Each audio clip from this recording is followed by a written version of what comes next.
Directly from Senn High School Studio 231, this is Senn TV Season 3.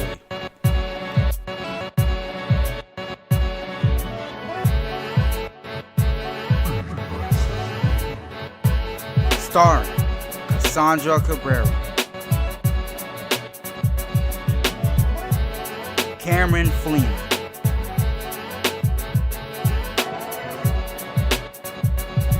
Hassan Gordon,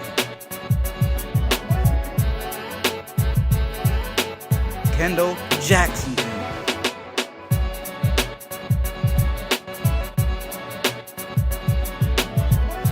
Philip Johnson White, Bill Siddiqui, Paula Trejo, Kayla Williams, and featuring the members of our broadcast journalism wonders.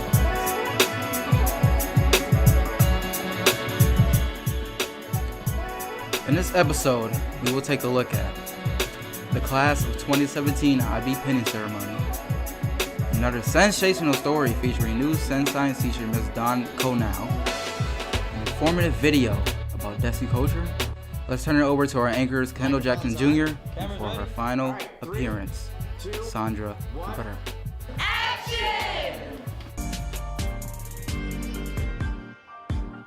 Ladies and gentlemen, welcome back to the first episode of 2018. My name is Kendall Jackson Jr. And my name is Cassandra Cabrera. It's great to be back, bringing you more sensational content. Let's jump straight into this episode. Big congratulations to Senn TV's very own Kristen Seralde for winning first place at this year's Walgreens Expression Challenge with her video Saturdays with Strangers promoting self-love. She not only won a pretty cool plaque, but she also took home $2,000. Let's take a quick look at the acceptance speech she gave last week at Museum Contemporary Art. So you guys already said thank you to everybody. Mr. Colonnade, you're the guy, you're the man. I love you. That's my journalism teacher. And Ms. Beck, thank you so much. And my family, my best friend already said my piece. But yeah, thank you guys so much for this great opportunity. And if you guys would like to see more of my work, I'm starting up a new campaign on self-love. Check me out in the back, y'all already know. Thank you so much, guys.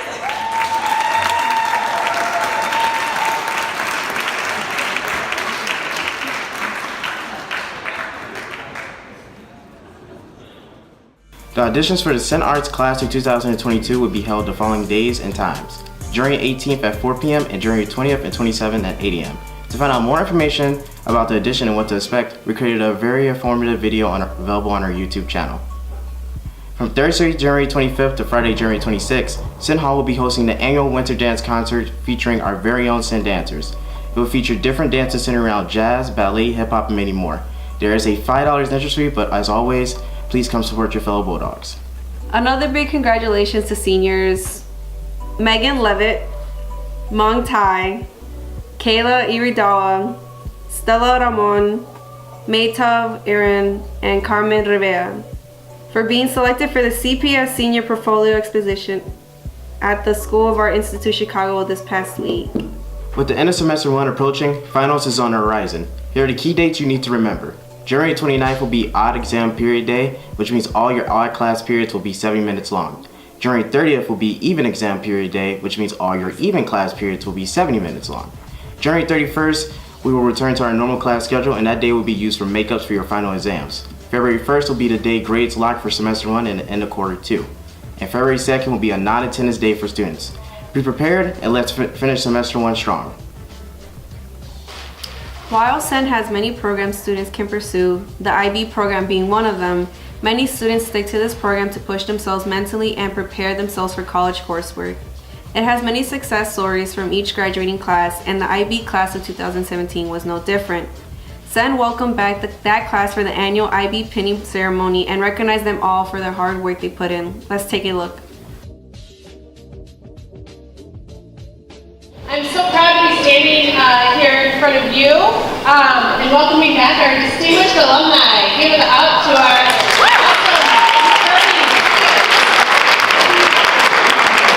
we're here to talk to you about IB and how their IB education has helped shape their lives outside of Senn. And I'm really excited to hear about how their experiences here with the IB program have shaped their journey and really driven to their experiences on a college campus. So you guys are really in for a great treat, especially because they have so much advice to offer you. It's a great ceremony. Every year I look forward to seeing the graduates come back, and I think they truly have great messages to give to underclassmen. Well, it just makes me more, I guess, open-minded, you know. That's one of the things, you know, one of the IB, I would say, qualities that we need to, you know, apply in our lives. And I feel like I was being more open-minded, you know, being able to find new opportunities here and there, meet new people, and take in new opinions, you know. And so I guess like the IB life kind of helped me become, like, I guess, a more receptive person, I would say. Brandon Cifuentes is awarded the IB Diploma.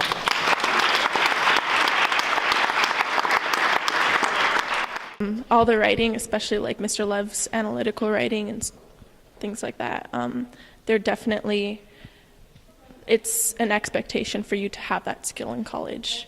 So the IB just like pounding us over and over with essays kind of achieved that expectation.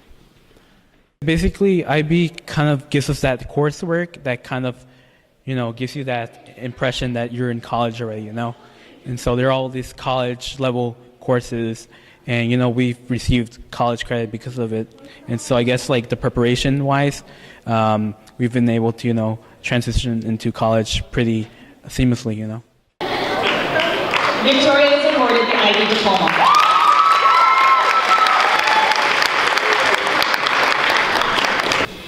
Elmira is awarded the IB certificate. She is awarded the IB certificate. What has your experience in IB been so far? It's definitely stressful because IB tends to put a lot of things in front of you all at once, but it's quite an experience because a lot of people have said that once you get all through this pressure and everything, it's easier in college. I definitely think that coming in freshman year and sophomore year, it definitely got me ready for junior and senior year, especially senior year because I'm used to the workload and just this overall challenge that I have. How does it feel to see like the old, you know, like the class of 2017's like IB certificate and diploma kids come back and accept their award? Do you feel like you're going to have that same sentimental feel, or like, you know? I think it's definitely encouraging, like to see people who went through the same experiences as you get rewarded for the things that they've done. I think it's definitely exciting and it's empowering for me, and it keeps me motivated. Now, the holiday season has come and gone. Junior reporter Avian Twin asked Ms. Burris and some of her students about their favorite aspects of Christmas. Let's take a look.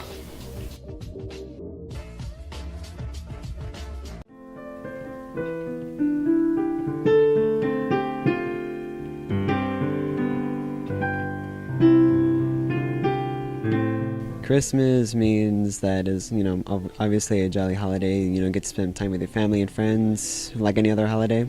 To me, Christmas means spending time with family and, you know, giving instead of getting. It means to me, I get to spend time with family that I don't normally see on a day-to-day basis, and I get to eat a lot of food, and I get to give presents to the unfortunate. Christmas means to me, it's like a time for, you know, to bond with family and celebrate people's traditions and eat a lot of food. Well, to me, Christmas means giving to my family.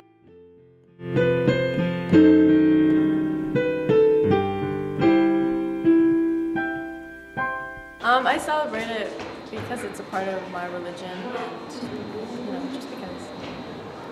I celebrate it because it's fun. Well, my family's really religious and we're a Christian family, so my mom takes it very seriously.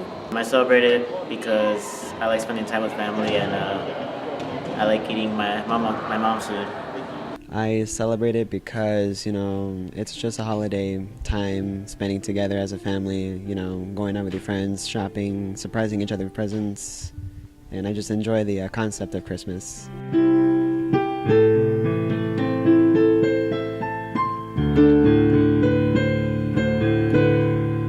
I look to the food. Family, food, and enjoyment. I hang out with my family. I ask for nothing else. Lights of December. Everybody lights up in December. It has other special meanings for me also because I do believe, I am a believer, so I do celebrate Christmas.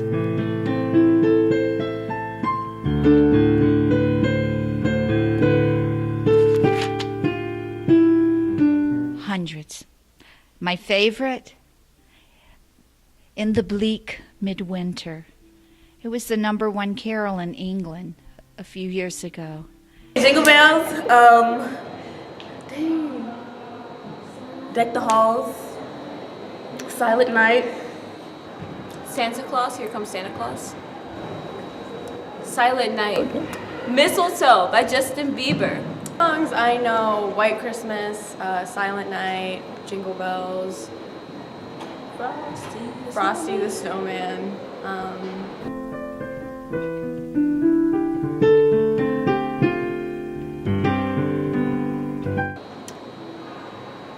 Spirit, family, and giving. Jolly, fascinating, and hoping. Festive, exciting, cold.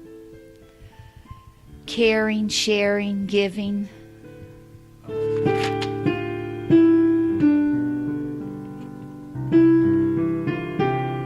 It's been a fun ride. Some days they're more joyful than other days. Some days it's very hard for me to get them to sing. But it's coming together. This is our 6th week of practice, and it's beginning to sound more in tune and a little more joyful. Jingle bells, jingle bells, jingle all the way. It's a chance for the general music kids to be on display and show that they also have talent.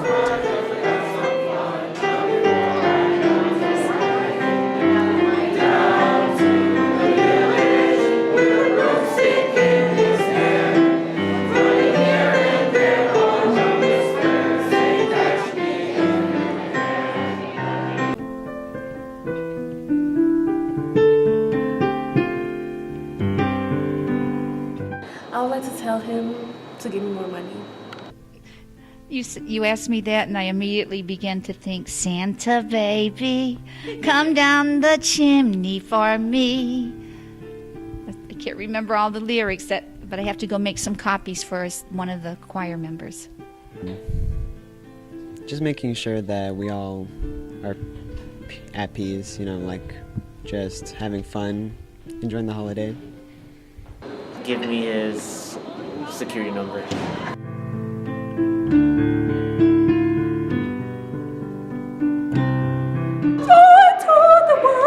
In the bleak midwinter, frosty winds made moan. Snow had fallen, snow on snow, snow on snow. Frosty the Snowman, and one of the quotes is he could be alive as he could be, meaning to me that everyone can be alive as they could, and just occupying themselves with others.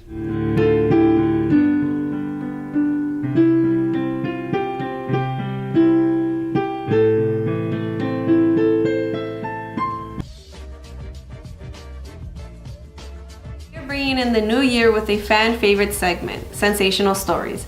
For those who don't know, Sensational Stories is a segment dedicated to profile pieces about our fellow Bulldogs, teachers, and staff. For this edition of Sensational Stories, our junior correspondents interviewed first-year Senn Science teacher, Ms. Dawn Konow. Let's take a look.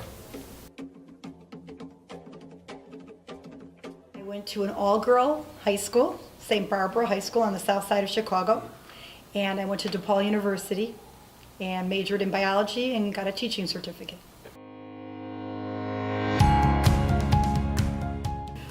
I have always loved science, even as a little girl. But when I went to college, actually, it was a toss-up between art and science because I also loved art. I was a freelance artist and I used to do children's murals to help pay through college. And I finally decided there wasn't going to be a great living in that, silly me. And I decided to get an education and go into education. So that's what I did. Before I came to Senn, I was the department chair at an all-girl college prep high school. And I taught honors biology. And I also taught anatomy, physiology. How did I get to Senn? Well, after being in an all-girl private school for 13 years and having 2 children in college, it was time to stop working for Hail Marys and start making more money. I needed a little bit more cash flow. Plus, I thought it was time for a change. Time to broaden the horizons and look for different opportunities. The Senn community is very interesting, it's very diverse, it's exciting. It's definitely a different atmosphere from being with all girls. Not that I've never experienced boys at all, because I coach boys high school at Frem High School. I also coach boys junior high for 15 years. So I have experience working with boys, but the only experience I had teaching was on a junior high level. I taught 7th and 8th grade science for 1 year with boys. So having the mixture and the dynamics in class is a little bit different, but it's been a very positive experience. Senn has an impact on me because it helps me to remember that every student comes from a different experience and a different background, and with such diversity, you have to be very open to a lot of different experiences. Also, seeing different ethnicities, different denominations of faith, it's wonderful seeing that variety. The thirst for learning and seeing that light bulb go off is the same no matter what. When you're teaching and you see a student engage in really learning something, that is a wonderful experience no matter where you are. And what was our value? As a teacher, I have very high expectations. I'm a coach along with being a teacher, so I really believe that if you set the bar high, people will rise to it. If you keep the bar low, people will be settled for mediocrity. So I like to challenge my students. I'm pretty demanding on my honor students. I'm a taskmaster. I make sure that they use their time wisely. I'm a big one about collaboration, so they have to divide and conquer in order to get a task done. So I like to challenge them. I like to challenge them, even though they don't like to be challenged. I like to challenge my students all the time. When I teach, I don't just teach the subject content, I teach about life. So I try to incorporate life lessons into my class as well. Because as an educator, we're not just here to teach facts and to teach things about respiration and photosynthesis. We're also here to teach you about how to be a good person, how to be an independent person, how to be a person who wants to give back to society. I teach about being a steward of this world because that's very important. And as a science teacher, that's my job, is to teach you why you need to know this so you can take care of this planet that we've been entrusted with.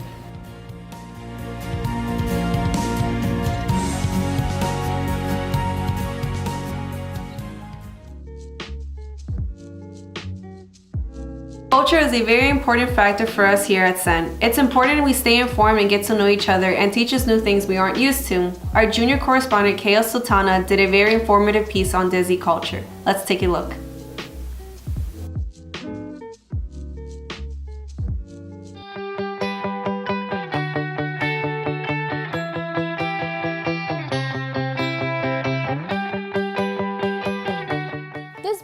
Going to be about Desi culture on Devon Avenue. Devon Avenue was originally known as a church road, but it was renamed in 1880 by the Edgewater developer John Lewis C. The street was settled by Asian immigrant groups, which is evident to Kedzie and Ridge Avenue in West Ridge. Devon's Desi corridor is one of the best known and largest communities of its kind in North America. It exists mainly on Devon between Ravenswood and California Avenue.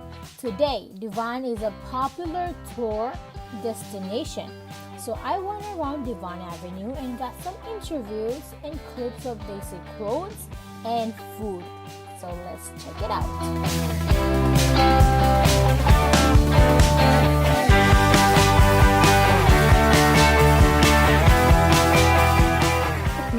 about because it's been here for a long time, and it actually shows our culture and our our traditions and our our back homeness and stuff. So that's what it shows. And we have a lot of restaurants here about Indian and Pakistani food and shopping and people. So this is the neighborhood where my parents grew up. So before I was told I wasn't here in the 1950s, but they said it was predominantly Jewish.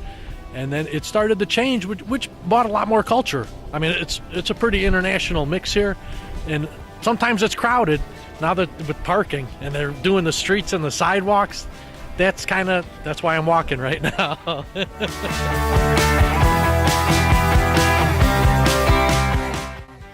The sweets, the dessert, yeah, the really sweet desserts I like. Devon. 23 Indian store में काम करना अच्छा लगता है. So what I love about this neighborhood is I like how everything's about little India or little Pakistan, so people could relate their back home environment, and that's what they love about coming here, and you see all sorts of different states from India.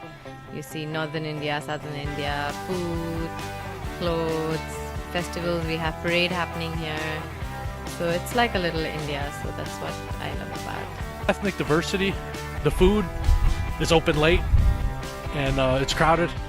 And the ice skating park. The Devon Street was all culture have a restaurant and food and clothes. It's very good restaurant. My Punjabi Dhaba restaurant is very good. You try it. Come and try this food.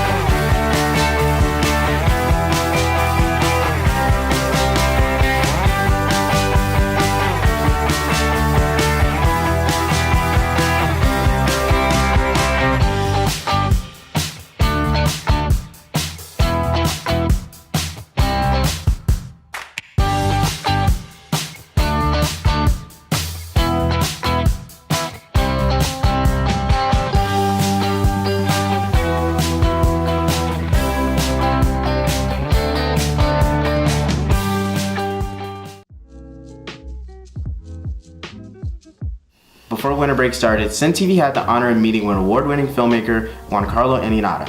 It was a very unique experience, don't you think, Cassandra? It was, right? We even got a special showing of his award-winning film, My Country, which is killing it on the independent movie festival scene. Luckily, I was able to capture some footage of our exclusive meeting with him. Let's check it out.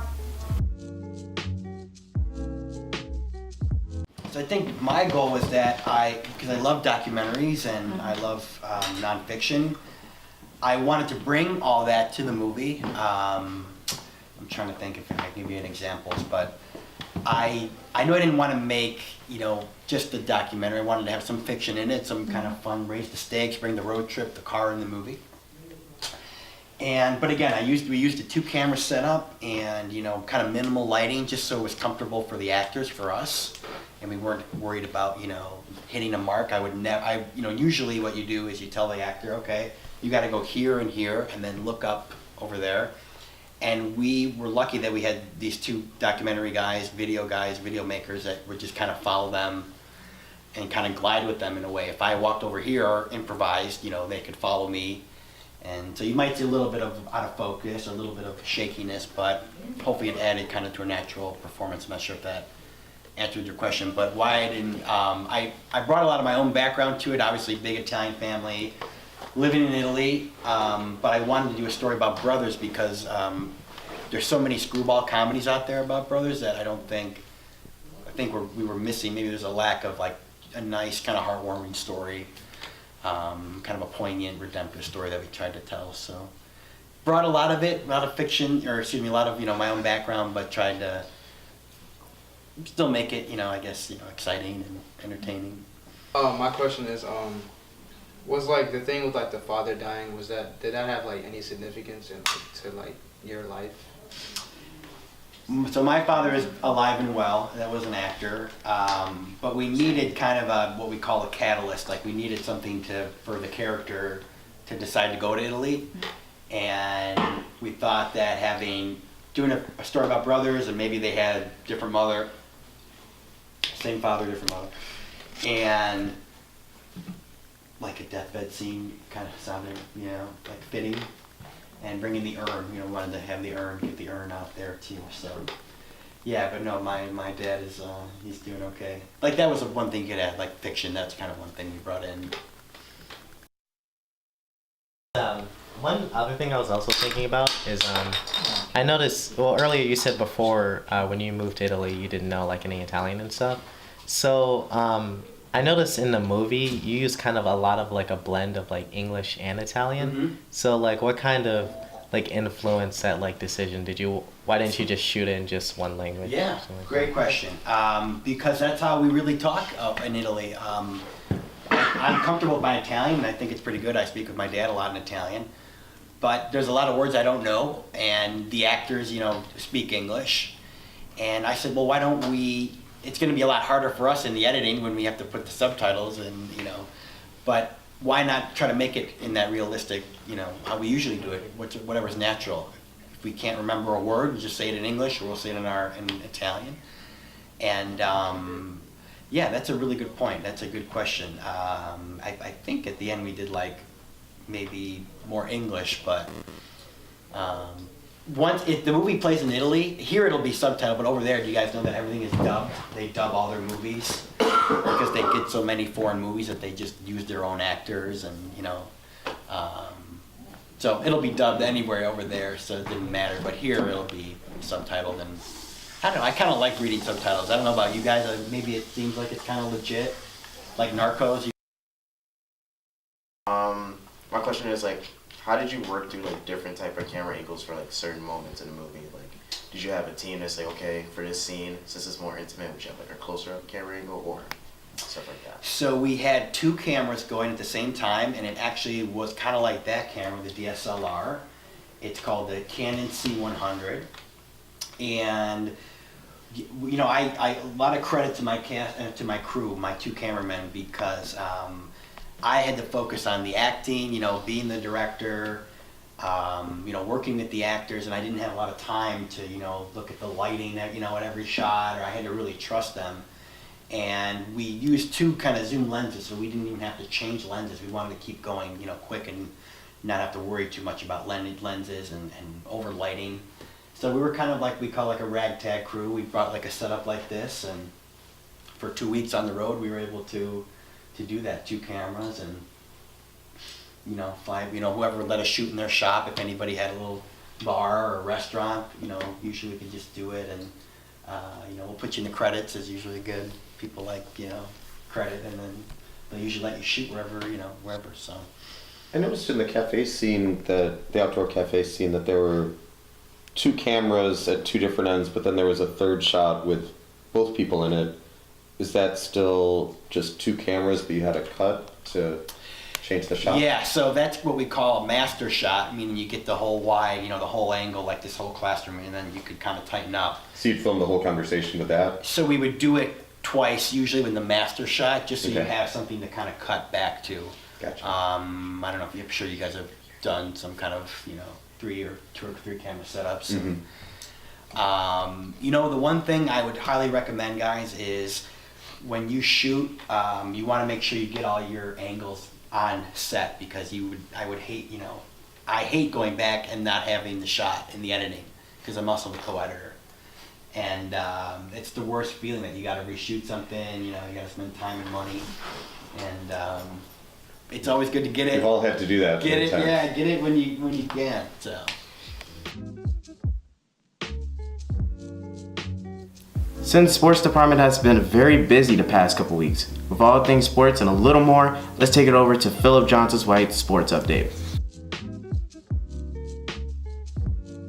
Thanks for the suave introduction. As Dave mentioned, my name is Philip Johnson White and this is your sports report. Now on to the men's basketball team who recently won 58-48 away at Amundsen, even out the record of 500 at 5-5. Then they won against CMSA, that's a 40 piece, so now they're at 6-5. Along with that, their conference record moved to 5-2. Boys wrestling won their recent meet at Roosevelt with Adam Smith leading with the most wins. This brings them to an outstanding 12-2 record, with dreams of being in WWE not too far away from reality.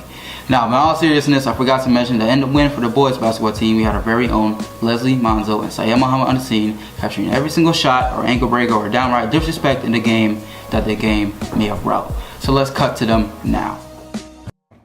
What's up, folks? I'm Syed, reporting live at Senn High School. As I'm going to be reporting today about the Senn varsity boys basketball team.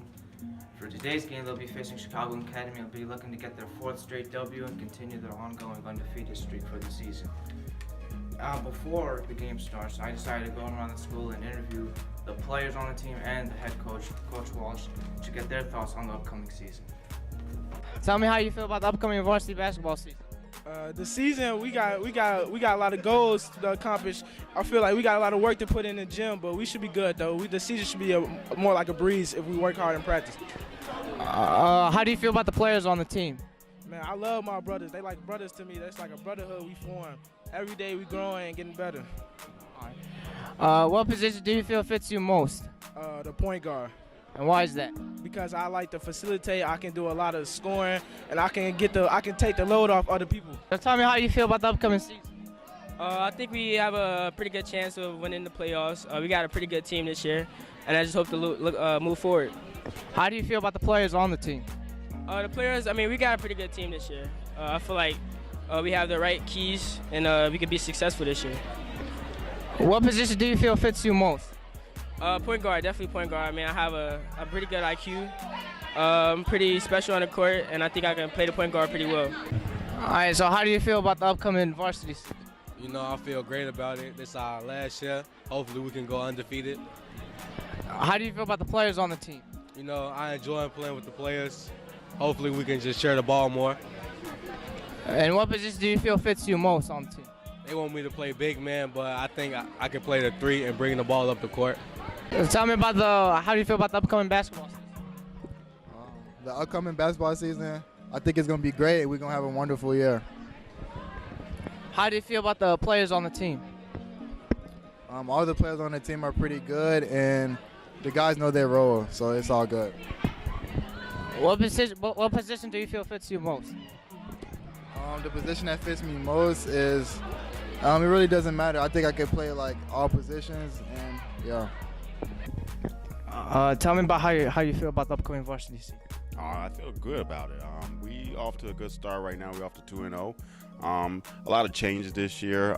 We brought additional coach in, Coach Matthews and Coach Rowley returned from last year. So us 3 working together is awesome. I'm letting the kids know that seeing us 3 working together from the top trigger down to them, we can come as a better team. So far we off to a good start, and we still got some little bump in the road, but hey, we're gonna get there. How do you feel about the players on the team? I feel great about the players.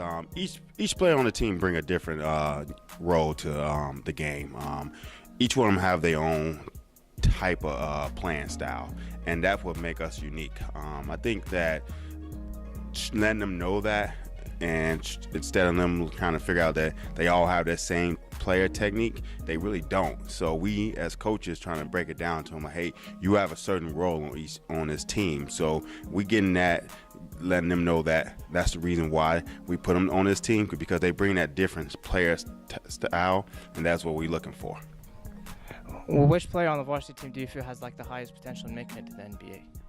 I wouldn't say there's an individual one. I look at all of them. With me, I'm about academics. I'm an academic coach, and I feel that it's you student first, athlete second. Everyone have a dream, and if your dream is to make it to the NBA, but you got to realize you got to have the academics behind it, and you got to put the work in. So everyone always grow up and say, hey, I want to play the NBA, and I'm not saying that none of these students on my team can't play for the NBA, but I just realized that, hey, if if you really want it, you got to work hard for it, and that's why we stress for them. Anything you want in life, you got to work hard for. So it don't matter if you want to be a lawyer, you want to be a basketball player. You just say, hey, whatever you want to do, you just got to work extra hard for it. Thank you, Coach. Yeah, thank you.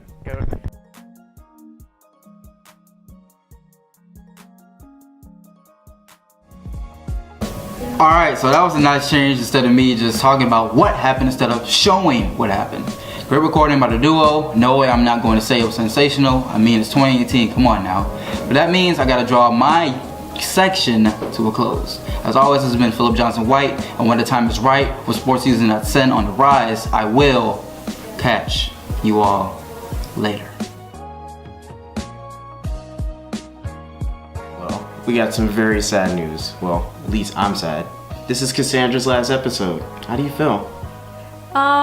Honestly, Kendall, I don't really know how to feel. I mean, like, I'm sad, yeah, but I'm also excited, you know? And it's like I'm starting a new school, senior year. Well, no matter where you go, you'll always have us, and of course, you'll miss me the most, right? Yeah, sure. That's on it. Yeah, of course I will. Alright, let's just end this. Alright, I guess for the final time, this is episode 11. My name is Konow Jackson Jr. And yours truly, Cassandra Cabrera. Until next time, bye. What? I want to say bye. Can I not say bye? Alright, it's your last episode. Whatever. Okay, I love you. There you go. I love you guys.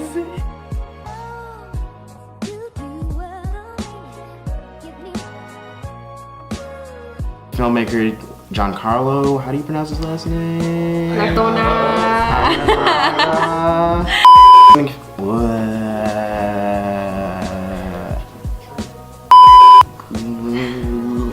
look, he wants some Olive Garden. I love their stuff. Yes, I'm trying. Hey, why don't take her back to me? What's that?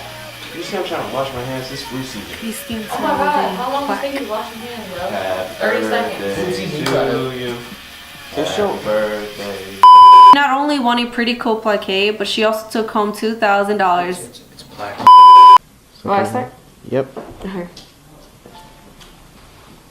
I'm sorry, I looked at Kendall, sorry, I started. Right here. We're there. Just take it from the top, that's okay. Someone that wait, best friends. Someone that most of us Quiet on the step. Got phone on quiet. Quiet. Come on, quiet. Do you want me to like repeat it? Yeah. Okay. So, do you want to go back to the birthday? Oh, I thought that was part of it, that's why. Oh, okay. I was going with it. I honestly thought you were confused. No. To those who solved the riddles, congratulations. You deserve it.